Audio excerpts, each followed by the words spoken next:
All right, today we're diving into something pretty incredible, a thousand-year-old guide to happiness and society that feels surprisingly modern.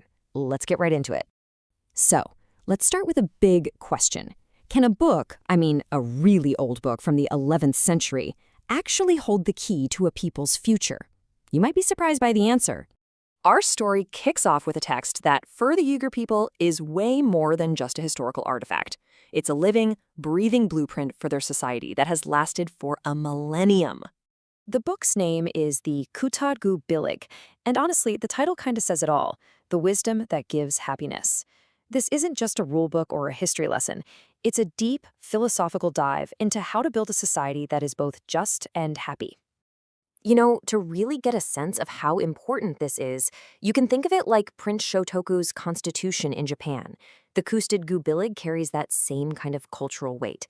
It's really the bedrock of Turkic political thought, shaping everything from language to identity for hundreds of years. Okay, but here's where the story gets really wild. The fact that we can even read this book today, it's kind of a miracle. Its journey to us is basically a detective story that crosses entire continents. See, the version we have today didn't just survive perfectly intact somewhere. Nope, it's actually a painstaking reconstruction. One nearly complete copy was found in Fergana, another popped up in a library in Cairo, of all places, and a third, written in the ancient Uyghur script, gave them another piece of the puzzle. And what this really shows you is just how connected the scholarly world was back then. You had Turkish scholars in Istanbul who spent ages piecing these fragments together, all because they knew this text was absolutely essential to political thought in Central Asia. So that's the history. But what's actually in the book? What are these incredible ideas about building a happy state? This is where it gets really good. So there's this one central concept you have to understand. It's a word, cut. And in the language of the book, cut means both state and happiness. They're the same word. The two ideas are totally inseparable. The entire purpose of the state is to create happiness. It's such a simple, powerful idea. Now, this is the part that just blows my mind. You gotta remember, this was the 11th century. Absolute monarchs were the norm.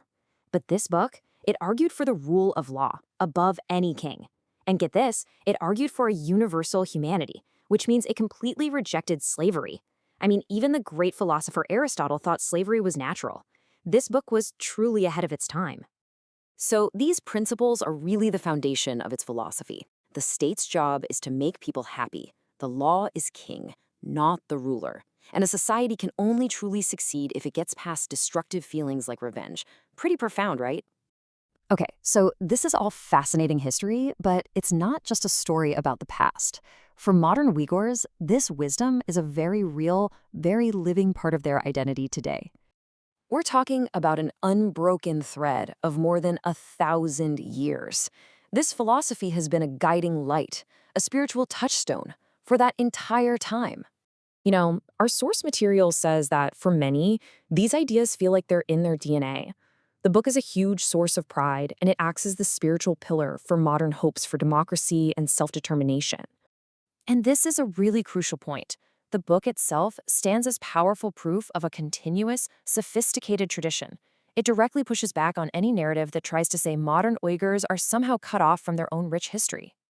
Now, of course, with any work this important, there's always going to be some debate. Scholars love to ask, well, where did these ideas really come from? The perspective in our source is that this book isn't from just one single tradition. It's more like a unique fusion. It pulls from Greek thinkers like Plato, who was well known in Uyghur literature, from Islamic scholars like Al-Farabi, and also from the very deep roots of Uyghur Buddhist traditions that were there long before Islam. But here's where it gets a little heated. There is a debate about Chinese influence. Some scholars argue that the book's ideas are mainly from Confucian or Taoist philosophy. However, the scholars in our source material strongly disagree. They argue there's just no textual proof for that, and that those claims often rely on bad or even intentionally misleading translations. But for me, maybe the most profound message in this entire book is captured right here. It's an idea that just completely sidesteps that age-old debate about whether people are born good or evil. Think about that for a second. The book says we aren't born human. We become human by learning. We're born as blank slates. It's through seeking knowledge, together as a community, that we achieve our full humanity. And from that point of view, ignorance isn't just a lack of knowledge, it's the most dangerous thing there is.